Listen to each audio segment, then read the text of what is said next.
And we're live. Speaking of a divisive issue, obviously Nike has chosen Colin Kaepernick as their spokesman for their 35th anniversary, 25th, whatever, like ad program that they're doing. And they lost billions of dollars on a day where their industry also went down. You know, it's like, settle down. Did idiots. the industry go down?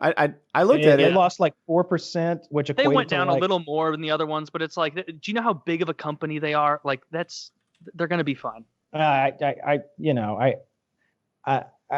don't really like that guy. I don't like the kneeling at the football games. I just don't. I just don't like it. And there's a bunch of reasons for it.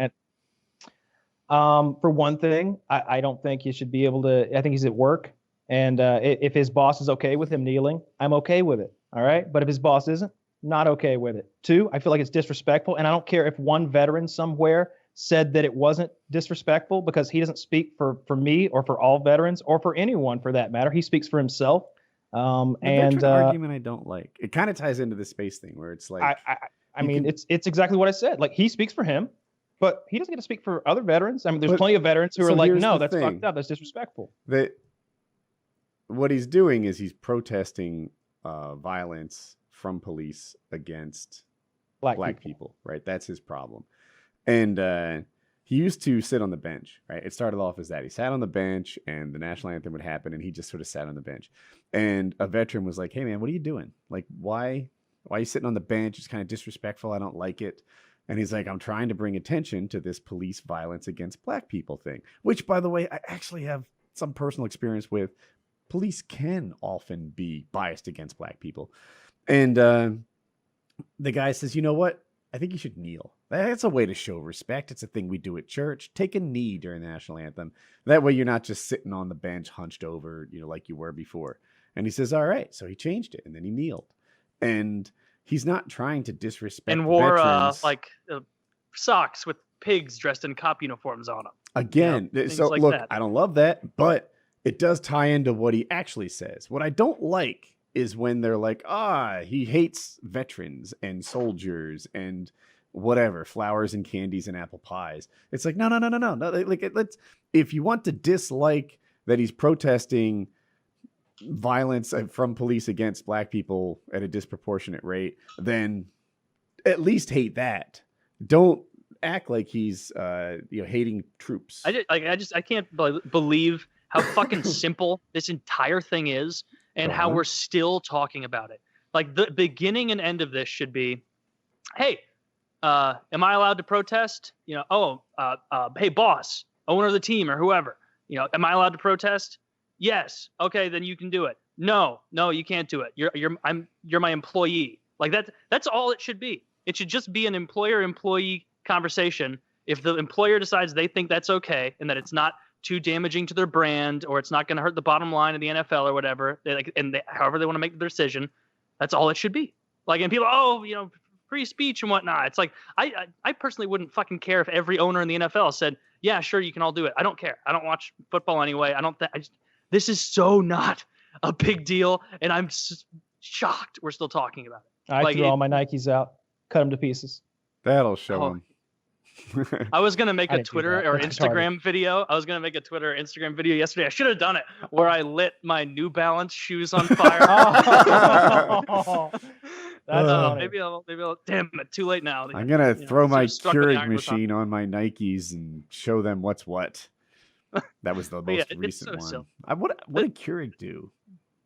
Do you remember? I didn't know Keurig did anything. Oh, that was the thing. Yeah, they were conservatives throwing Keurigs out the second floor window to show them what's what. Maybe now you remember, right? Maybe they pulled their sponsorship from like Rush Limbaugh or something. You know what's like interesting? Oh yeah. Is Sean Hannity, maybe. The liberals leaned on them and they backed out of a couple conservative shows. But then like the protest worked though, because whatever they did, they like made peace with Sean Hannity to the point where Hannity was like, all right, it's cool now. You guys can stop tweeting me the pictures of you crushing your Keurigs.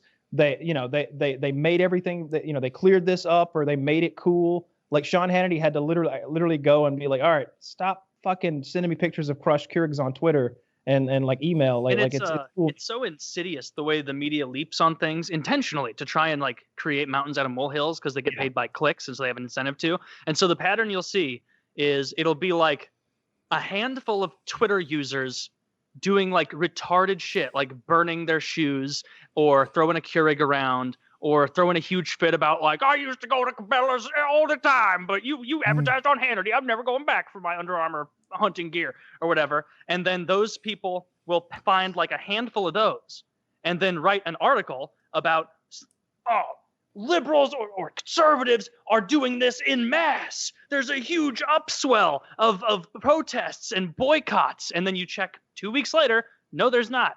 Like all these companies that stop advertising on Fox or stop advertising on MSNBC, flip your TV on, they all start advertising again 2 or 3 weeks later when you fuckers stop paying attention. You know why? Is because they notice a marked decrease in sales and they go, oh, we got to get back on our advertising game.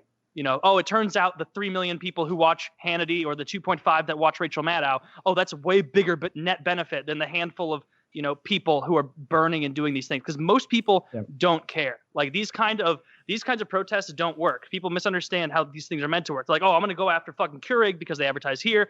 No, they're going to, you know, that TV show is going to fill that slot with someone else. They're going to make that money. Don't be foolish. They're going to make that fucking money. The way to stop it is literally turn off your football screen. Turn off the NFL if you want to protest it. That's the only thing that's going to hurt them. Because then the viewership is going to tank. I'm like 15 years ahead of you, maybe 25. I think I heard something about it like months ago, maybe even last year with like Bud Light or Budweiser, where, you know, enough people had stopped watching the NFL. You know, it wasn't because they threatened Coors or something, but it was like, oh, hey, we're Anheuser-Busch, we're a huge sponsor, and you're not reaching nearly the number of people that we've been paying you for, and so we're going to need you to cut these rates back. Like that's what actually hurts these people directly. You attack some coffee company that has a 30-second slot on Hannity or Rachel Maddow, like you're not doing anything. You're just ruining appliances and making yourself look like a jackass. I love my Keurig. I don't care if they support fucking pedophilia, fucking like anti-Semitism, whatever. Like I press a button. As long as they got a good cup of Joe. Actually, like an 8 o'clock dark roast. I never catch the media running with stories. Like you talked about how the media runs it. They make a mountain of molehill and get paid by clicks. I watch CNN and MSNBC and Fox. I usually don't see them running with it. I get exposed to it through social media. You have to go to print.